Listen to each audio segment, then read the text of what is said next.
মালদার দিকে নজর রাখবো, কারণ মালদার কালিয়াচকে যুবক খুন, পুরনো বিবাদের জেরে সংঘর্ষ এবং এই সংঘর্ষে একে অপরকে লক্ষ্য করে ধারালো অস্ত্রের কোপ, একজনের মৃত্যু হয়েছে এবং আরো 4 জন আহত হয়েছেন। সেবক আমার সহকর্মী রয়েছেন, আরো ডিটেলে জানাবেন। সেবক, এই ঘটনায় পুলিশের কি ভূমিকা, কতজন গ্রেফতার? এখনো পর্যন্ত এই ঘটনায় পুলিশ অভিযান চালিয়ে 5 জনকে আটক করেছে এবং ওই এলাকা আপাতত ঘিরে রাখা হয়েছে। যেহেতু উত্তেজনা রয়েছে, ফলে পুলিশি টহল, পুলিশি পিকেট রয়েছে। যেটা জানা যাচ্ছে যে ওই এলাকা অর্থাৎ কালিয়াচকের চড়ি অনন্তপুরের সেই এলাকাতে মনোজ ঘোষ এবং বিকাশ ঘোষের মধ্যে দীর্ঘদিনের পুরনো বিবাদ। এরই মধ্যে গতকাল হোলির রাতে এই বিকাশ ঘোষ সে মোটরবাইক নিয়ে যাচ্ছিল, সেই সময় মনোজ ঘোষ আর তার সঙ্গীরা তাকে লক্ষ্য করে অতর্ক গালিগালাজ করে, এমনটাই অভিযোগ। এরপরে বিপক্ষের মধ্যে বচসা, তারপরেই কিন্তু সংঘর্ষ বেঁধে যায়। দুই পক্ষ একে অন্যের উপর ধারালো অস্ত্র নিয়ে হামলা চালায়। ঘটনাস্থলে মৃত্যু হয় বিকাশ ঘোষের। এরপর ওই ঘটনাস্থলে যে মনোজ অভিযুক্ত, সেও গুরুতর জখম হয়। মনোজ সহ আরো 3 জন, সব মিলিয়ে 4 জন এই মুহূর্তে মালদা মেডিকেল কলেজ হাসপাতালে ভর্তি রয়েছে। বাড়তি পুলিশ বাহিনী কালিয়াচক থানার এলাকায় যায় এবং তারা তল্লাশি অভিযান চালায়। এখনো পর্যন্ত 5 জনকে আটক করা হয়েছে। বাকি যারা এই ঘটনার সঙ্গে যুক্ত তাদেরকেও দ্রুত আটক করা বা গ্রেফতার করা হবে, এমনটাই কিন্তু পুলিশ জানাচ্ছে। সেবক, ধন্যবাদ। এই নিহত বিকাশ ঘোষ, তার দিদির বক্তব্য শুনব। ভাই আমার নেশা পান কিছু করে না, বাড়ি থেকে বেরিয়েছিল। এবার মনোজ ঘোষ মদ খেয়ে ভাইকে টোন কেটেছে, গালাগালি করেছে। ভাইয়ের সহ্য হয়নি, তখন এবার দুজনে ওর মুখামুখি হয়েছে। তখন ওরা মনোজ ঘোষরা বাড়ি থেকে হাঁসুয়া লাঠি নিয়ে তখন আমার ভাইকে খেতেছে। যে বিকাশ ঘোষ যে মারা গেল আমার ভাই, আর আমার আর এক দাদাকে আঘাত করেছে। দাদার মাথায় কোপ আছে, হাতে কোপ আছে, সেই দাদাও সিরিয়াস আছে খুব। কে মেরেছে? মনোজ ঘোষ। কি চাচ্ছেন আপনারা? আমরা চাই ওর শাস্তি হোক।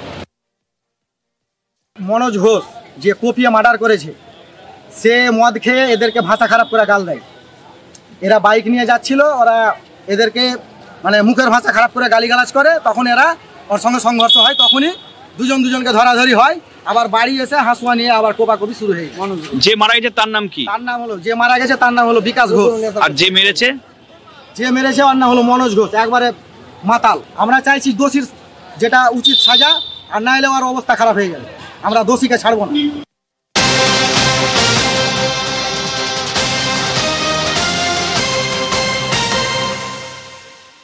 হোলির রাতে মালদায় শুট আউট। ইংরেজ বাজারের সদরঘাটে গুলিবিদ্ধ হলো এক যুবক। দুদলের গন্ডগোল থামাতে গিয়েই গুলিবিদ্ধ হয় ওই যুবক। ইংরেজ বাজারের ঘটনা, ইংরেজ বাজারে চাঞ্চল্য ছড়িয়েছে এই ঘটনায়। সেবক রয়েছেন আমাদের সঙ্গে, কথা বলবো। সেবক, ঠিক কি ঘটেছিল? এই আহত গুলিবিদ্ধ যুবক এখন কেমন আছেন?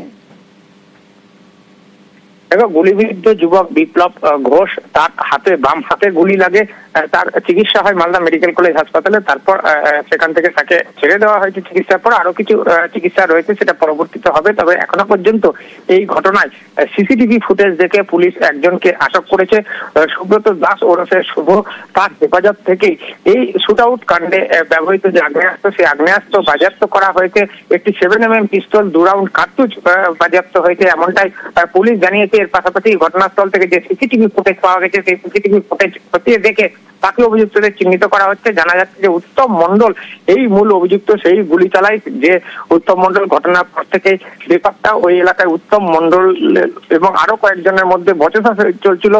সেই সময় স্থানীয় বাসিন্দা যুবক বিপ্লব, সে ঘটনাস্থলে যখন গিয়ে কেন বিবাদ সে বিষয়ে জানতে যায়, সেই সময় দুষ্কৃতীরা নিজেদের মধ্যে যখন গুলি চালায়, তখন গুলি লক্ষ্যভ্রষ্ট হয়ে গুলি লাগে এই বিপ্লবের হাতে।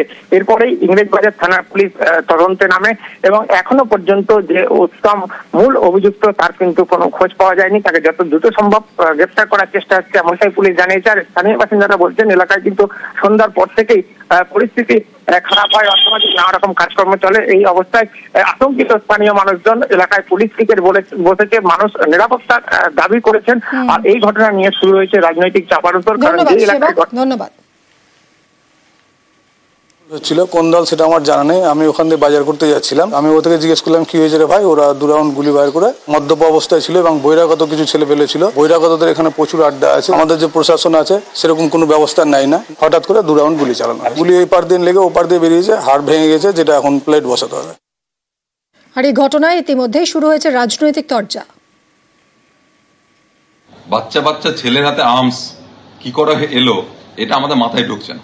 তৃণমূল এই ঘটনাটাকে নিয়ে একটা ঘোলা জলে মাছ ধরার চেষ্টা করছে। যারা এই ক্রাইমটা করেছে বা যারা গুলি চালিয়েছে তারা যদি ধরা পড়ে তাহলে দেখা যাবে এদের বেশিরভাগই তৃণমূলের সমর্থক বা তৃণমূলের কর্মী। বারে বারে আমরা প্রশাসনকে জানিয়েছি, কিন্তু প্রশাসন নীরব। মালদা শহরে আর মালদা জেলায় একটা এরিয়ায় প্রচুর ড্রাগ আসছে, ড্রাগ বিক্রি হচ্ছে, ড্রাগ খাচ্ছে, জাল নোটেরও কারবার হচ্ছে। পুলিশ অ্যাকশন নিচ্ছে, নিয়ে অনেককে অ্যারেস্ট করেছে। তার প্রভাব তো কিছু থেকে যায়।